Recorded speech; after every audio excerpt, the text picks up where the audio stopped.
The real story behind the terminations at Utah State.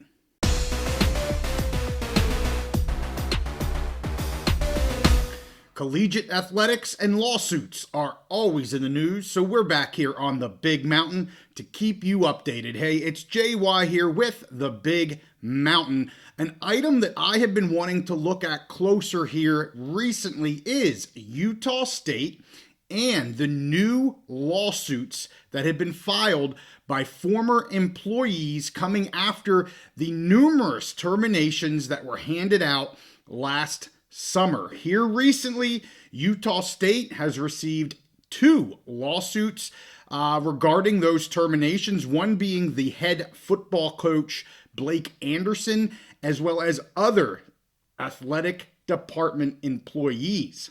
The terminations, which were announced last summer, came as a massive surprise to Aggie fans, the alumni, and supporters of Utah State. I want to take a closer look here at what occurred both last summer and what some of the new reporting says and these new lawsuits say regarding how Utah State handled both the Department of Justice report and this supposed culture issue within Utah State's football program.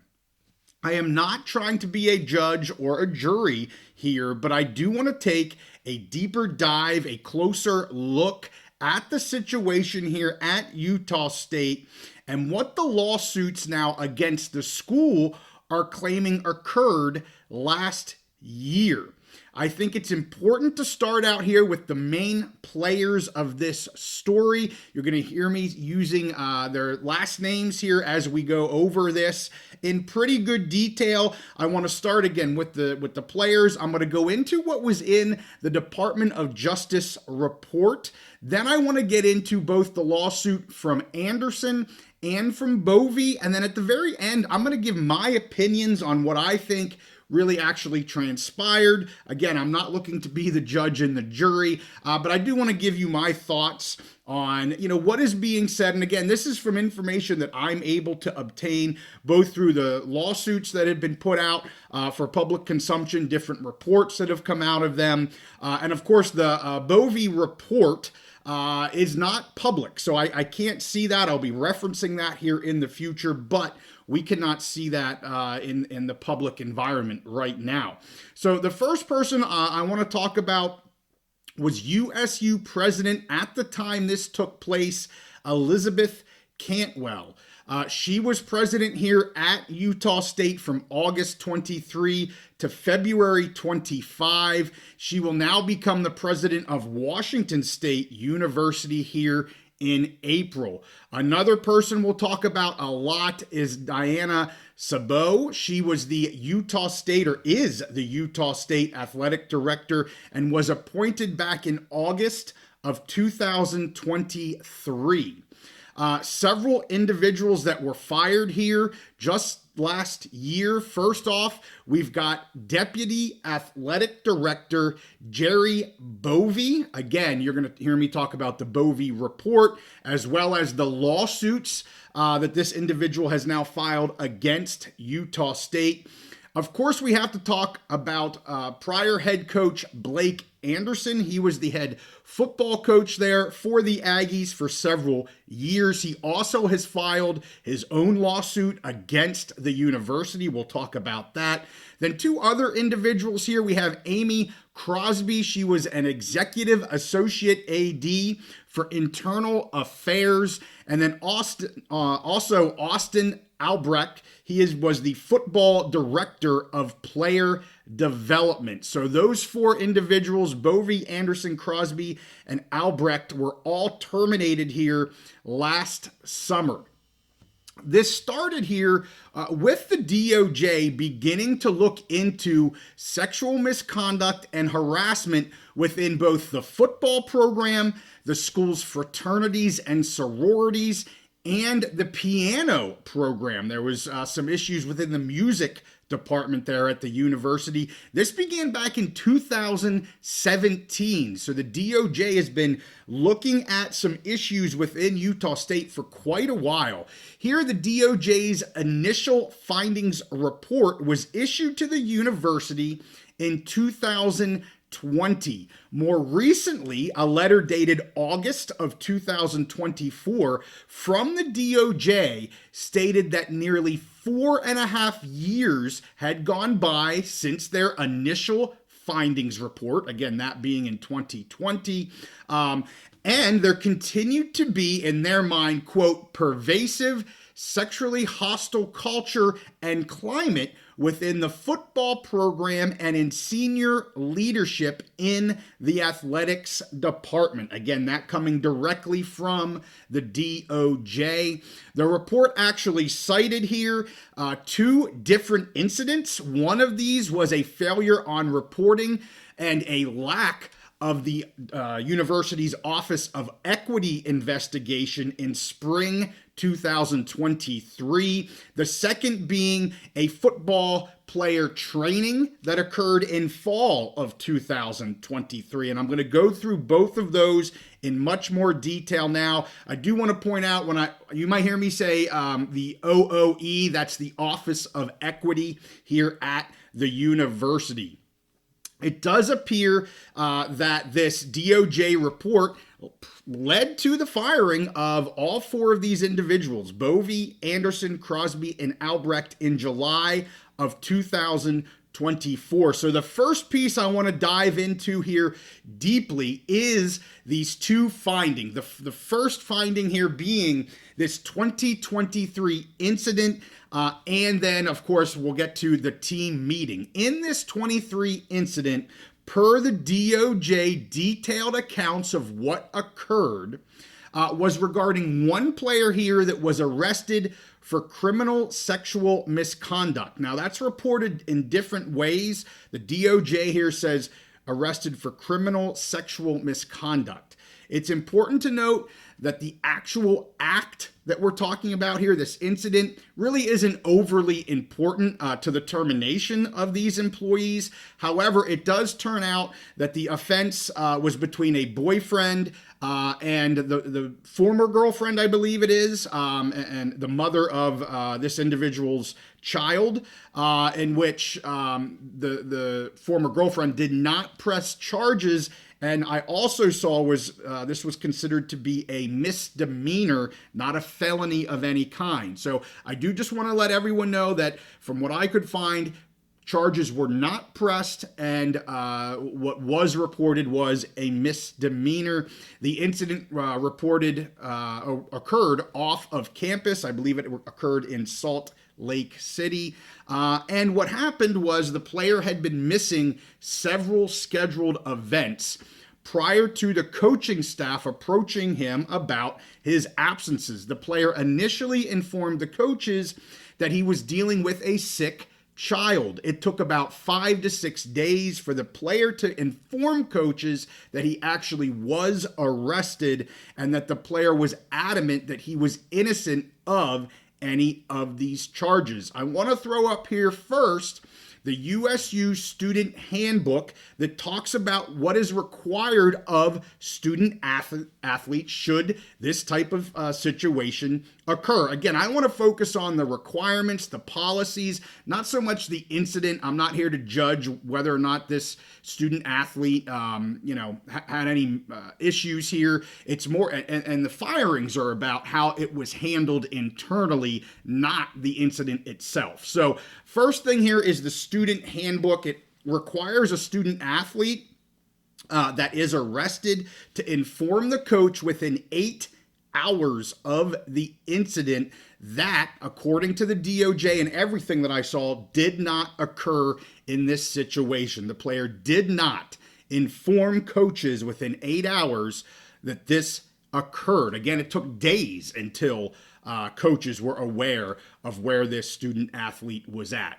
Per the DOJ report, once Anderson was informed of this incident, he notified Bovee, who was his direct supervisor, And then Bovee informed USU's Office of Equity. The Office of Equity is really who will handle and should handle all Title IX issues. The DOJ here claims that not all the information was given to the DOE. So a lot of what they're going to talk about here is about only partial information being provided, and that not all information was provided to DOE by Anerson and by Bovee. Specifically here, there was a fact-finding mission that took place that happened early stages of this in trying to obtain information. They then go on to state that Crosby here did not inform the OOE that Anderson's fact-finding mission, didn't inform the Office of Equity of this fact-finding mission, and that Albrecht failed to report all the information he knew about the alleged incident. And that's a theme you're going to hear over and over again. They're claiming that some of these individuals, or all four of these individuals, didn't turn over all of the information supposedly that they had knowledge of. From my understanding here, the DOJ is focused on these individuals, again, withholding this information, and not so much with the fact that they didn't follow Policy 340 in terms of actually giving notification. So I want to pull up USU's Policy 340. This came from the DOJ reporting, and it talks about here what is required of reporters within the system, USU system. It states that a reporting employee is required to report all information they receive about sexual misconduct to the Title IX coordinator within 24 hours of receiving disclosure. It goes on then to say that reporting employees should not investigate allegations of sexual misconduct.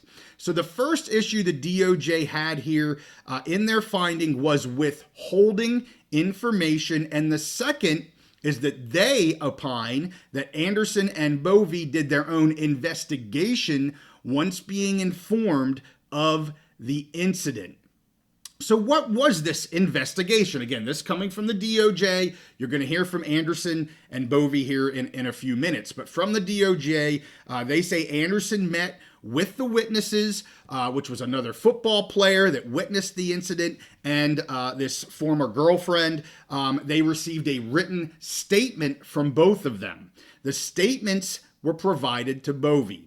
The athletic department did not suspend the player, and the player did not enter, and the player did enter the transfer portal shortly thereafter. So again, no suspension of the player. Again, this was happening just after spring ball, and the player decided then to enter the transfer portal. I have been told that was known well in advance of this incident actually happening. The player had already planned to be entering the portal. That's not in the DOJ report, but that is some information that I was given.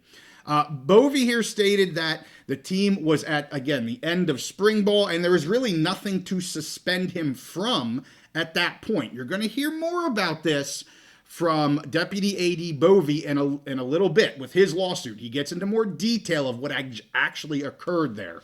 From the DOJ here, they conclude that both Anerson and Bovee, quote, went out of their way to protect the player and gave him special treatment. It goes on to say that this was a gross lack of professional judgment and blatant disregard for USU's Title IX policies and procedures. Some very strong wording here with this letter. Again, a gross lack of professional judgment and blatant disregard for the Title IX policies and procedures. They went on to say that neither Bovee nor Crosby addressed with Anerson the inappropriate nature and the harm that it could cause both the victim and any sort of police investigation. Now, let's get right to it here in terms of what I deem to be the most damning piece of the DOJ report. And really, they went into a lot of detail here, over 7 pages of detail about this incident and laying out who did what fact finding did they do, who did or did not report the incident, and the timing of all of it really it followed policy 340 in terms of, Anerson telling Bovee telling the DOE and whatnot. They met their timeline requirements. The DOJ saying no, they had more information than they really were giving. We'll get into that. But as I said, the more damning piece of this is in 2 pages after they elaborately lay out the incident. Again, this part is called the OOE's failure to promptly and effectively respond. And this is going to be a theme that you'll hear from me throughout. Again, a mere 2 pages, it paints a much more flawed approach to the university's Office of Equity and lack of review and processes by the university as a whole. Yes, they used this one incident in terms of their finding, but really they took to task the university's OOE here in not having processes nor follow-up to any of incidences that had been reported. Again, you're going to get into more of that with the Bovee lawsuit. This section here cites numerous and ongoing concerns by the Office of Equity when this department should have been the ones directly involved in having discussions and questioning employees. They would outsource this job to other athletic department staff. In at least one instance, Crosby was used to obtain information from Anerson. This clearly would be a responsibility of the OOE, the Office of Equity. Also, the OOE was slow in responding to many allegations brought to their attention over years. Sometimes it would take them several months to follow up on a report that was given to their department. In what appears to be acknowledgement by the university that the OOE was not doing their job, the university, under the leadership of former President Crockett, hired an outside investigation firm to look into some of the allegations. This firm was Hush Blackwell, a law firm from New York, and they were hired in 2023. That is the firm that then produces this Bovee report that you're going to hear me talk about. In conclusion here for the DOJ, they say that the OOE failed in its obligation under Title IX. The university has an obligation to respond promptly to information they receive. Rather, the school hired an outside investigator that did not take action for over a year of the report to be completed. So once they hired this firm, it took them a year in order to receive that report. The OOE failed to communicate promptly and directly with any of the individuals involved. Lastly, the university's delayed response resulted in athletic department to use the procedures that they had been using over the past many years, and may have not fully complied with Policy 340 or Title IX requirements because they had been doing what they always did, and the OOE really didn't rectify any situations. So, being an employee myself and having reporting requirements, if I've been doing things for year after year after year and I'm not told to change what I'm doing, I think most of us would be like, well, then I must be doing the right thing because, the OOE is not informing me and instructing me to do anything. Again, just throwing my opinion there on that. The second item in the DOJ report was regarding this football player training that occurred in October 23, a much shorter piece here, but I do want to tell you what it says. The report here says it appears that the football team was subject to a more lax set of Title IX rules, and the OOE prevention specialist felt that this person was disrespected by the team in their sexual misconduct training. This was subsequently addressed by AD Sabo to both the coaches and the team. A member of the team then apologized to this prevention specialist for the team's inappropriate behavior. The DOJ again notes that the OOE should have done more in identifying the students that were causing the issues in this meeting, and worked with the athletic department to address inappropriate conduct. They say again, this was a missed opportunity by the OOE. The date of this DOJ non-compliance letter was August 21st, 2024. That was about 1 month after USU had announced they informed head football coach Blake Anerson that he was going to be terminated, and also dismissed Jerry Bovee, Amy Crosby, and Austin Albrecht. A few months after these terminations were approved, both Bovee and Anerson filed lawsuits of their own against the university. I'm going to start with Coach Anderson's. His was done in November of 24, and then I'll get into Bovee's, and he has a lot more detail in terms of what really went on, if you want to call it that, or his side of the story is a better way to say that, in his lawsuit. So again, in November of 24, former Coach Anerson filed a civil lawsuit of wrongful termination against USU, the VP of Legal Affairs, McKinney, and also the athletic director. Anerson claims that he followed the school's protocols correctly and that he was scapegoated for the school's ongoing problems with the Department of Justice. Then, on December 27, 2024, Jerry Bovee filed 2 different lawsuits against the school. One is a claim of mistreatment and that he was fired because of multiple policy violations. The second lawsuit, and I'll get into that in much more detail, the second lawsuit that he filed alleges that USU officials were using an app called Signal in order to get around public record laws. This messaging app deletes all of the messages that is sent at the end of every day. Both the president and the AD instructed employees, again, according to the lawsuit, instructed employees to use this app because it would be a way to have candid conversations without being discovered by an open records request. Let's look a bit closer here at the Anerson lawsuit. He is suing for $15 million in damages and says that his termination caused significant damages to him and his reputation. The lawsuit says that this firing was for convenience rather than for cause, which would entitle him to compensation per his employment contract. Anerson contends that he did not conduct any sort of investigation and reported the incident to his superior, Mr. Bovee, in accordance with the policy.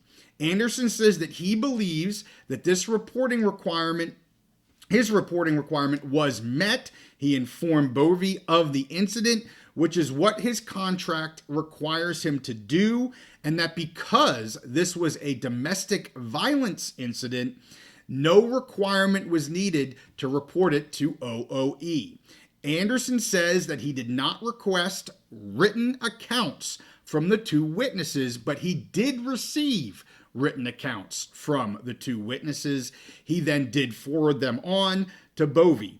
He classed what he did in terms of, or he talked about what he did as a fact-finding mission to determine if anything really needed to be reported at all. Remember, originally, the player said that he was away from the team due to sickness. So it only makes sense that potentially, this fact-finding mission was to determine, hey, where is my player? What is really going on with my player? Of course, DOJ says he took it much, much further than that. So again, we'll see where the truth really lies if this lawsuit goes any further. But he's saying his fact-finding mission was to determine if anything needed to be reported. Anerson says that when he heard rumors of an arrest of his player, he tasked Albrecht to look into the matter. However, Albrecht did not have much success of finding anything. In regard to suspending the player, Anerson says that he could not suspend a player without approval of the athletic director. So that wasn't on him to do. That was something the athletic director would be required to do. The lawsuit here brings 4 actions. One is a breach of contract. One is a breach of good faith and fair dealing. One is defamation. And the last here, tortious interference with economic relations. Anerson claims that he has been unable to obtain employment despite his best attempts. Subsequent to this filing, Anerson was named offensive coordinator at Southern Miss, but still, it took him a while trying to get a job because of the defamation he says occurred because of this termination. Now let's turn our attention to the Bovee lawsuit. This case gets much more to the heart of this culture issue within the administration of USU. The lawsuit starts by saying that USU continuously failed to meet the requirements of Title IX for more than a decade. And after these failures of USU to address the ongoing non-compliance issues, the leaders of the university decided to place blame to a few members of the athletic department. Specifically, the lawsuit says that Bovee faces documented and targeted hostility from athletic director Sabo, who made it very clear that she wanted a reason to terminate him with cause. This after Bovee had received nothing but praise on his past performance evaluations and had never received any sort of disciplinary action or misconduct or anything like that. The lawsuit states that Sabo, Cantwell, and McKinney scapegoated him as they terminated his employment and publicly disparaged him. Again, I'm going to give my opinions on what I deem to have happened here in a little bit, but I want to go into more detail here with this lawsuit. It goes through many years and many examples of how the university has repeatedly mishandled cases and failed to investigate instances of reported misconduct. It states that USU failed to develop policies and procedures surrounding Title IX and the Office of Equity. The lawsuit lists numerous ways in which the AD was hostile towards Bovee, and I'll list a few right now. She insulted him, was abusive towards him verbally, as well as others that he managed. She said that he was overpaid and that he just needed to do his job. He took job duties away, or she took job duties away, many of the items he had been doing since 2019. She was trying to minimize his role, and he felt push him out. He yelled aggressively one time at Crosby and Bovee to the fact that she was emotionally upset over the incident. Threatened his employment several times, would not allow him to resign, but rather said, "You will leave when I say you can leave." Bovee met several times here with the HR department concerning the ongoing issues with Sabo.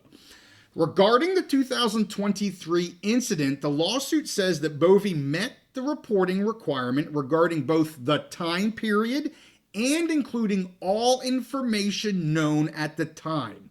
He did not conduct or facilitate an investigation. It claims that the OOE never conducted an investigation into the incident themselves.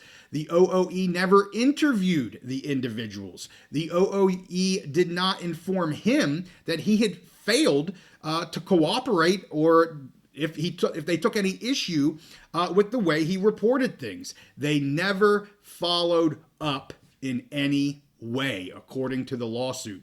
As Coach Anerson stated, Bovee also did not have the authority to suspend an athlete. So I just mentioned Coach Anerson said he couldn't suspend. Bovee says the same thing. He cannot suspend. That is the job of the AD.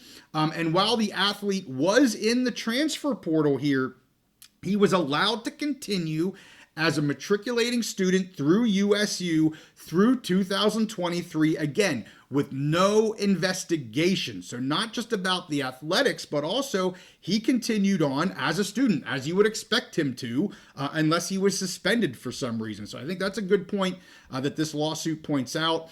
Bovee states that after 6 months of submitting this incident, he was asked to then participate in interviews by this Hush Blackwell. To be clear, this firm was investigating the athletic department, not a legally mandated Title IX investigation.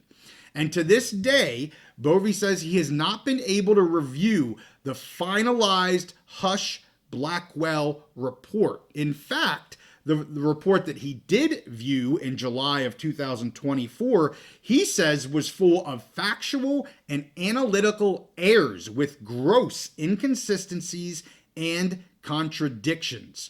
Regarding an attempted investigation, the lawsuit says that Bovee did nothing other than determine if a student had been charged.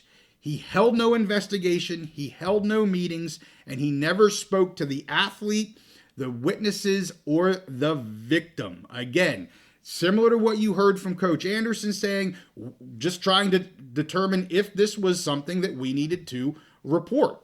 The fact that the Bovee report here from this Hush Blackwell did not recommend a termination for disciplinary action. Even the report by this outside entity did not recommend termination of this individual. I found that really interesting, a very important piece to this lawsuit. Lastly, the lawsuit says that nothing in any of the reports or within the HR department shows anything close to severe misconduct by Bovee. In fact, as pointed out in the DOJ findings, it was the OOE's failure to promptly and effectively respond to USU incidents.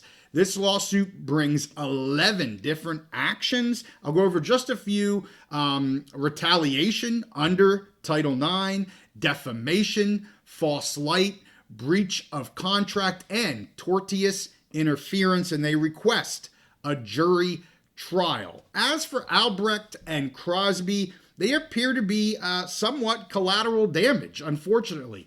Crosby filed a grievance against her termination, and while the grievance committee said that no policy was violated, they did express concern with her termination. So far, public record requests have been denied, giving us very little details as to what went on. Other than the grievance, we really don't know a whole lot, and the items that were put both in the DOJ and these other lawsuits. As for Austin Albrecht, he seemed to be the furthest away from this situation, again, according to everything that I have read, and I've read quite a bit. While he was instructed to determine why the player was not at practice, kind of any other information that we have is unknown. I mean, it looked like Coach Anerson said, hey, can you go find out what's going on with this player? That's what Austin did.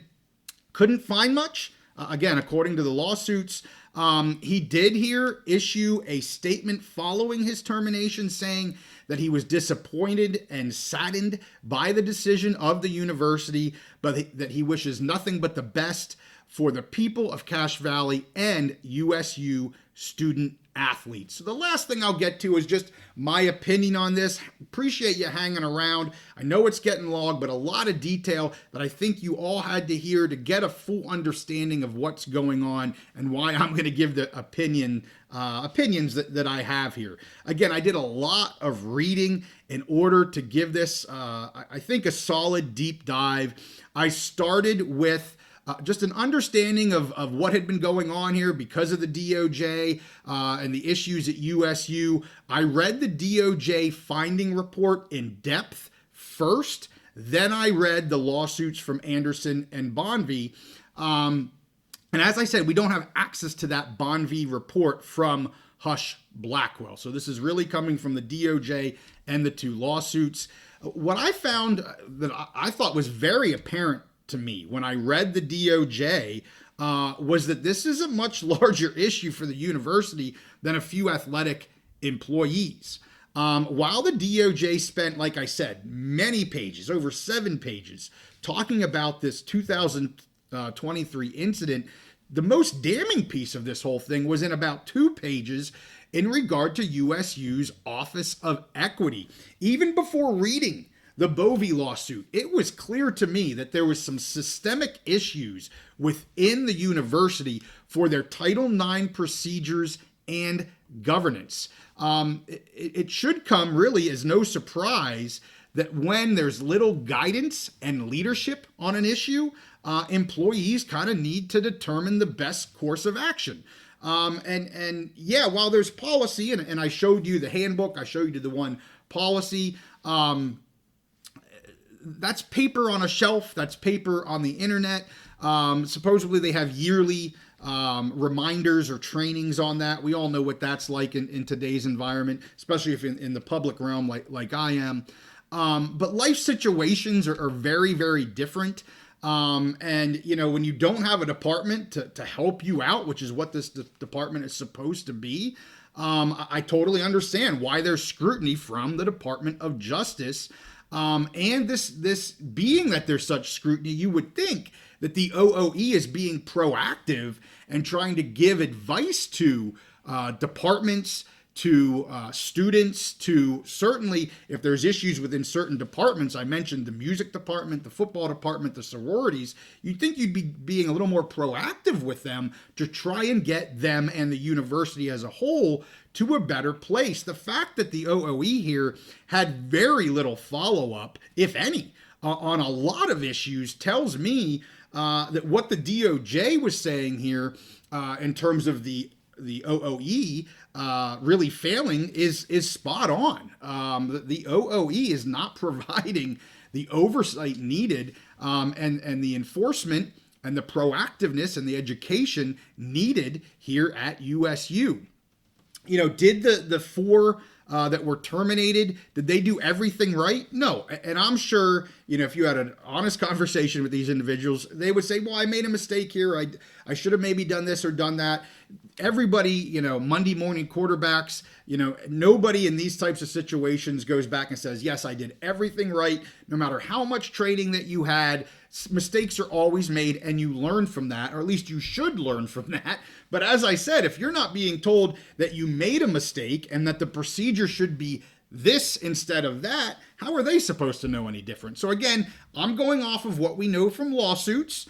There could be a lot more to this OOE, but the fact that the DOJ is basically saying, yeah, your OOE is not doing their job, and in fact, it's not doing their job so much they brought in an outside investigating firm, really should tell you a lot about what's going on there.